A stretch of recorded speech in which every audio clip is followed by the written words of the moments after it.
Horror कहानियाँ TV. गूंज। रात के ठीक 1 बजे तेज बारिश और कड़कड़ाती बिजली में अपने घर की बालकनी में खड़ी सुमन खोई खोई कुछ सोच रही थी। अंदर आ जाओ ना। उसके घर के अंदर से आवाज आती है। तब भी सुमन काले अंधेरे में खड़ी न जाने किसका इंतजार कर रही थी, जिसमें से एक औरत अपने 2 बच्चों के साथ उसके पास वाले घर में लाल रंग की एक कार से उतरती है और बारिश में भागती हुई सामने वाले घर में चली जाती है। हेलो, कौन?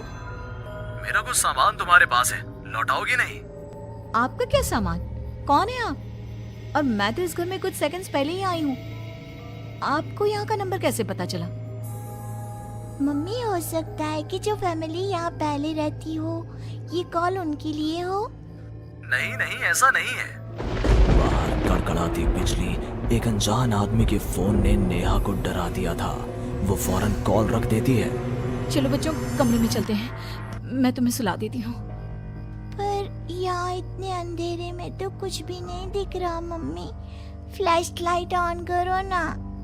नेहा फ्लैश ऑन करती है, जहां उसे ऊपर जाने की सीढ़ियां दिखती हैं और चारों तरफ सफेद कपड़ों से ढके हुए फर्नीचर। तभी नेहा की 3 साल की बेटी उससे कहती है, मम्मा घोस्ट।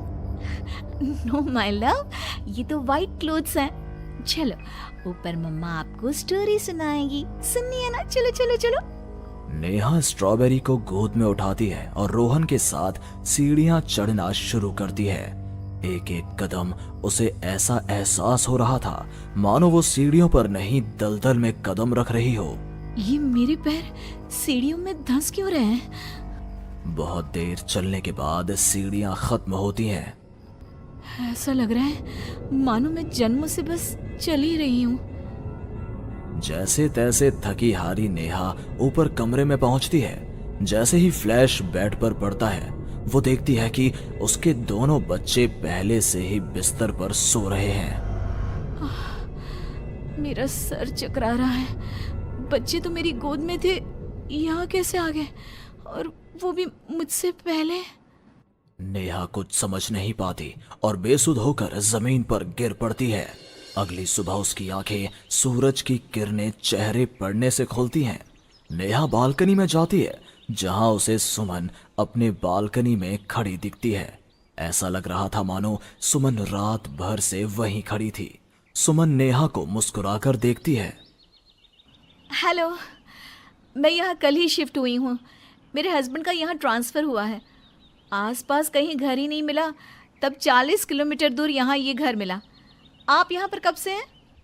पता नहीं, सालों हो गए, यहाँ कोई आया ही नहीं। पर अब तुम आई हो तो राहत सी लगी। आओ ना घर पर। हाँ हाँ, क्यों नहीं, मुझे भी कंपनी मिल जाएगी। वैसे कल रात ना यहाँ कुछ अजीब महसूस किया मैंने। मैं आकर बताती हूँ। नेहा सुमन से मिलने उसके घर जाती है और पिछली रात हुए इंसिडेंट के बारे में उसको बताती है। ये तो कुछ भी नहीं है नेहा। ऐसे तो कई इंसिडेंट्स मेरी एक फ्रेंड के साथ भी हुए हैं और रोज होते ही हैं। सुमन अपनी कार में बैठी अपने नए ठिकाने की ओर बढ़ रही थी। जंगल के बीच से गुजरती वो खुद से कहती है, ये सिविल इंजीनियर्स की लाइफ ना बड़ी मुश्किल है। कहाँ जंगल झाड़ी में रहना पड़ेगा। कार एक घर के पास रुकती है। लीजिए मैडम, हम आ गए। आपको कुछ जरूरत हो तो मुझे कॉल कीजिएगा, मैं ये बगल वाले घर में ही हूँ। सुमन घर के अंदर जाती है। डाइनिंग टेबल पर पहले ही खाना रखा हुआ था, पानी का ग्लास भी, टीवी ऑन ही था। ऐसा लग रहा था मानो अभी अभी यहाँ कोई था या है। चलो, कंपनी अच्छी है, सब अरेंजमेंट्स मेरे आने के पहले ही कर रखे हैं। सुमन खाने की टेबल पर बैठती है, जहाँ 5 लोगों का खाना परोसा हुआ था। ये 5 प्लेट किसके लिए सर्व कर दिया? हाथ है। सुमन अपनी प्लेट से खाना शुरू करती है और उसी वक्त बाकी 4 प्लेटों से भी खाना गायब होने लगता है। प्रमिल, कहाँ हो तुम प्रमिल? सुमन भागती हुई अपने ड्राइवर के घर पर जाती है। सुमन क्या देखती है कि प्रमिल जमीन पर गिरा हुआ है। फर्श पर हर तरफ खून ही खून। प्रमिल के मुंह से भी खून आ रहा था। वो कराहता हुआ कहता है, मैम, यहाँ रूहें रहती हैं, ये आपको भी नहीं छोड़ेंगी। ये कहते कहते ही प्रमिल दम तोड़ देता है और सुबह के 11 बजे अचानक ही अंधेरा छा जाता है। चारों तरफ से अजीबोगरीब आवाजें आने लग जाती हैं। मम्मी, आई, अरे कोई खाना देगा क्या मुझे? अरे जी सुनिए ना, प्लीज प्लीज मुझे मत मारो। पापा बचाओ, ये लोग कौन है? सुमन अपने दोनों हाथों से अपने कान को बंद कर लेती है और जोर जोर से चीखती है। अचानक एक सन्नाटा चारों ओर फैल जाता है। सुमन प्रमिल के घर से बाहर निकलती है। चारों ओर घुप अंधेरा, वो भी कुछ देख नहीं पाती और वापस अपने घर की ओर लौट आती है। इससे अच्छी तो मौत होती, ये मैं कहाँ फंस गई। मम्मा गोदी। अरे सुमन, क्या मरने वरने की बात करती रहती हो? जाओ मेरे लिए चाय बनाओ। ये कौन बोल रहा है? तभी अचानक से घर की लाइट्स ऑन हो जाती हैं। सुमन देखती है कि वो किचन में है। उसके ठीक बगल में एक औरत, जिसके बाल उसके चेहरे की ओर थे, गैस के फ्लेम में अपने दोनों हाथों को पका रही थी। तुम कौन हो? कौन हो तुम? और यहाँ क्या कर रही हो? इनको बहुत पसंद है मेरे हाथों का खाना, तो मैं भी चखवा दूं क्या? कर्कश आवाज में ये कहती हुई वो औरत झट से सुमन के हाथों को आग में डाल देती है। सुमन चीखती रहती है, पर वो औरत उसके हाथों को नहीं छोड़ती। तुम्हारे पेट में एक बच्चा है ना, सुन लिया मैंने। और औरत ये कहती सुमन के पेट पर हाथ फेरने लग जाती है और उसके पेट में हाथ डालकर मांस का टुकड़ा बाहर निकाल कर खा लेती है। मेरा बच्चा। ये तो कुछ भी नहीं, उधर देखो।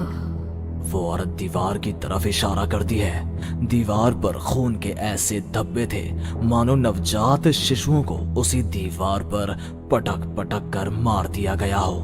तभी वहां लगभग 5 साल का एक बच्चा आता है। उसका शरीर पूरा सफेद और आंखें काली थी। माँ, भूख लगी है। वो औरत अपने आग में सेके हुए हाथ को वहीं पास में पड़े चाकू से काटकर बच्चे को खाने को दे देती है। सुमन तो समझो अब मर ही चुकी थी। इतना कुछ देखने के बाद कौन ही जिंदा रह सकता था। अब उसका शरीर भी गवाही दे रहा था। एक कदम भी चलना मुश्किल था। वो दीवार को पकड़ पकड़ कर बाहर हॉल में आती है, जहां डाइनिंग टेबल पर 5 लोगों को बैठा देखती है। बिना सर का एक आदमी टेबल पर अपने बीवी और 3 बच्चों के साथ बैठा था। सभी सुमन की ओर देखते हैं। मम्मी, तुम मेरी मम्मी बनोगी। यहाँ हमारी जैसे बहुत से लोग रहते हैं, बहुत सारे। फिर उस लड़की का क्या हुआ? वो अब जिंदा है? हाँ, उन लोगों को एक जिंदा इंसान भी चाहिए था, जिसे वो रूहें रोज मारे, रोज। पता नहीं कितनी ही रूहें हैं, आज भी 1-2 तो दिख ही जाती हैं। वो लड़की तो बस निकलने का राह ढूंढ रही है, पर वो निकलेगी कैसे? क्या कोई तरीका है? हाँ, किसी और को उन रूहों के हवाले कर देना, यही एकमात्र रास्ता है।